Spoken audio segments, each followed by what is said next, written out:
7th Ganesh Chaturthi ఉత్సవాల సందర్భంగా కొన్ని నియమ నిబంధనలు పాటించాలని చెప్పి మన ఏలూరు జిల్లా ప్రజలకి ఔత్సాహికులకి ఎవరైతే గణేష్ కమిటీ ఏర్పాటు చేస్తున్నారో వాళ్ళందరికీ కూడా కొన్ని ఇన్స్ట్రక్షన్స్ కోసం ఈ మీడియా బ్రీఫింగ్ చేయడం జరుగుతుంది. తర్వాత మన AP government and AP police department కూడా ఒక సింగిల్ విండో సిస్టమ్ని కూడా తీసుకొచ్చారు. అన్ని ఆఫీసుల దగ్గర ఎక్కువ ఇబ్బంది లేకుండా ఒకే అప్లికేషన్ ద్వారా ganeshutsav.netకి కానీ లేకపోతే ఈ ఫోన్ నెంబర్ ఒకటి ఉంది 7995095800. ఈ నెంబర్కి మనం వాట్సాప్ చేసినా కూడా దాంట్లో కూడా మీకు డైరెక్ట్గా లింక్ వచ్చేస్తుంది. ఆ లింక్ ద్వారా మీ వివరాలు నమోదు చేసుకొని మీరు ఎంత పెద్ద విగ్రహం పెట్టాలనుకుంటున్నారు, మీ మండపం సైజ్ ఎంత, మీ కమిటీ మెంబర్స్ ఎవరు, ఆ రెస్పాన్సిబిలిటీ తీసుకునే వాళ్ళు ఎవరు, ఈ వివరాలన్నీ మీరు నమోదు చేసుకున్నాక ఆటోమేటిక్గా ఆ యొక్క అప్లికేషన్ డిఫరెంట్ డిపార్ట్మెంట్స్కి ఫార్వర్డ్ చేయబడుతుంది. ఆ డిఫరెంట్ డిపార్ట్మెంట్స్ వాళ్ళ చెకింగ్ చేసుకొని మీ ఎన్ఓసి కూడా మీకు క్యూఆర్ కోడ్ రూపంలో జనరేట్ చేయబడుతుంది. ఆ ఎన్ఓసిని మీరు ఆ పండల దగ్గర స్టిక్ చేసుకున్నప్పుడు మా బీట్ సిబ్బంది కావచ్చు, మిగిలిన డిపార్ట్మెంట్ సిబ్బంది కావచ్చు, అక్కడ స్కాన్ చేసుకొని అక్కడ పండలు ఉందా లేదా, ఎలా ఉంది, ఆ పరిస్థితులు కూడా ఆన్లైన్లో అప్డేట్ చేసుకోవడం జరుగుతుంది. దీని ద్వారా ఈ సింగిల్ విండో సిస్టమ్ ద్వారా ప్రజలకి ఈ గణేష్ ఉత్సవ కమిటీ వాళ్ళకు కూడా సులభతరంగా ఆన్లైన్లోనే ఎన్ఓసి తెప్పించుకోగల సౌకర్యం ఉంటుంది. అదేవిధంగా వివిధ డిపార్ట్మెంట్ల మధ్య కూడా కోఆర్డినేషన్ ఉంటుంది. ఏ పర్మిషన్ ఎక్కడ వచ్చింది, ఎంత లేట్ అవుతుంది, ఎలా ఫాస్ట్గా ఇవ్వాలి అన్నది మా దగ్గర కూడా డేటాబేస్ ఉంటుంది. ఇంకొక ముఖ్య విజ్ఞప్తి ఏమంటే మన గణేష్ కమిటీస్ ఎవరెవరైతే ఫామ్ చేస్తున్నారో ట్రాఫిక్కి ఎట్టి పరిస్థితుల్లో ఇబ్బంది లేకుండా, ట్రాఫిక్ ఇది కొన్ని రోజుల పాటు జరిగే కార్యక్రమం కాబట్టి ప్రజలకి ఎలాంటి అసౌకర్యం జరగకుండా వాళ్ళు ఈ పండల్ని నిర్మించుకోవాలి, ఆర్గనైజేషన్ చేసుకోవాలి. తర్వాత ఈ బాణాసంచా కాల్చడము అప్పుడు కూడా హాస్పిటల్స్ దగ్గరలో ఉన్న హాస్పిటల్స్ కావచ్చు, వృద్ధులకు కావచ్చు, శబ్ద కాలుష్యం చేయకుండా ఈ మైక్ కూడా భక్తి పర్పస్కి మాత్రమే వాడడము, ఈ ఎక్కువ డీజే బాక్స్లు ఇవన్నీ పెట్టి అనవసరంగా వృద్ధులకు లేకపోతే ఇంకొకరికి ఇబ్బంది, చదువుకునే పిల్లలు ఉంటారు వాళ్ళకి ఇబ్బంది లేకుండా మిత పరిమితిలో సింగిల్ మైక్ సిస్టమ్ పెట్టుకొని చేయాలని మా కోరిక. నెక్స్ట్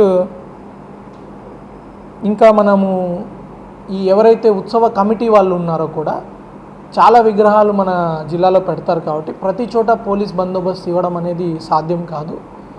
ఈ విగ్రహం ఎవరైతే ఏర్పాటు చేస్తున్నారో దాన్ని పరిరక్షించుకోవడము, దాని చుట్టుపక్కల కొంచెం సెక్యూరిటీ చూసుకోవడం కూడా ఆ గణేష్ కమిటీ వాళ్ళు యాక్టివ్గా ఇన్వాల్వ్ అవ్వాలి.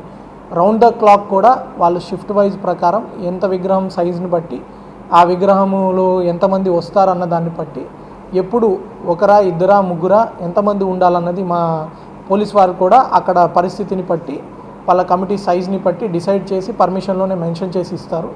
ఆ ముగ్గురా లేకపోతే ఇద్దరు ఖచ్చితంగా ఆ విగ్రహం దగ్గర రెస్పాన్సిబిలిటీగా రాత్రంతా ఉండేటట్లు చూసుకోవాలి. తర్వాత భక్తులు కూడా వచ్చినప్పుడు ఆ క్యూ లైన్ మెయింటెనెన్స్ అనేది కూడా వాళ్ళు ఏర్పాటు చేసుకోగలగాలి. నెక్స్ట్ పెద్ద పెద్ద విగ్రహాలు పెడుతున్న ఏరియాస్లో ఈ చైన్ స్నాచింగ్ జరగచ్చు, లేకపోతే దొంగలు ఉంటారు కాబట్టి ఖచ్చితంగా ఈ సీసీటీవీ కెమెరా రెంటల్ పర్పస్లో ఏర్పాటు చేసుకోగలిగితే మనకి వాళ్ళని దొంగలు ఎవరైనా వాళ్ళు ఫస్ట్ సీసీటీవీ కెమెరాలు ఉన్నాయంటే వాళ్ళు కూడా కొంచెం భయపడి ఆ ఏరియాని దగ్గరికి రారు, భక్తులు కూడా ఇబ్బంది పడే అవకాశం ఉండదు. నెక్స్ట్ ఒకవేళ అలాంటి ఏదైనా ఇన్సిడెంట్ జరిగినా కూడా ఇమీడియట్లీ మనం ట్రేస్ అవుట్ చేసుకొని అతన్ని జైలు పంపించడానికి అవకాశం ఉంటుంది. కాబట్టి సీసీటీవీస్ ఏర్పాటు చేయాలని చెప్పి మేము విజ్ఞప్తి చేస్తున్నాము.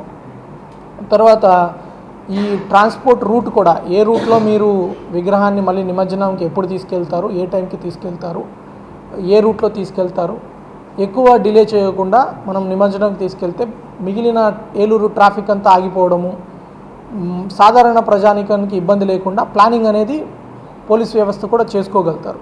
ఏ రూట్లో నిమజ్జనం చేయాలి, ఎప్పుడు చేయాలి అన్నది ఒక స్లాట్ సిస్టమ్ పెట్టేసి వాళ్ళకి ఇవ్వడం జరుగుతుంది.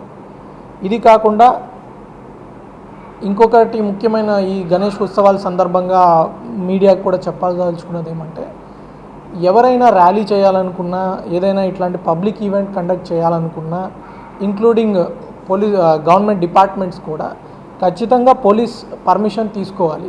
పోలీస్ యాక్ట్ 30 మన జిల్లాలో అమల్లో ఉంది. ఈ పోలీస్ యాక్ట్ 30 ప్రకారం ప్రయర్ పర్మిషన్ తీసుకోవడము ఖచ్చితంగా చేయాలి. వితౌట్ పోలీస్ పర్మిషన్ మీరు ఏదైనా ఈవెంట్ కానీ ఆర్గనైజ్ చేస్తున్నారు అంటే అది చట్టరీత్యా కూడా దానికి శిక్ష, పోలీస్ కేసు రిజిస్టర్ చేయడం కూడా జరుగుతుంది. ఈ పోలీస్ యాక్ట్ని ఉల్లంఘించిన వాళ్ళకి సెక్షన్ 32 పోలీస్ యాక్ట్ ప్రకారం, లేకపోతే మన కొత్త చట్టం 223 BNS యాక్ట్ ప్రకారం కూడా 6 నెలల జైలు శిక్ష కావచ్చు, 1,000 రూపాయలు జరిమానా వరకు కూడా కావచ్చు, ఖచ్చితంగా పెట్టడం జరుగుతుంది. కొన్నిసార్లు కమ్యూనిటీ వర్క్ కూడా వాళ్ళకి పనిష్మెంట్గా ఇవ్వడం జరుగుతుంది.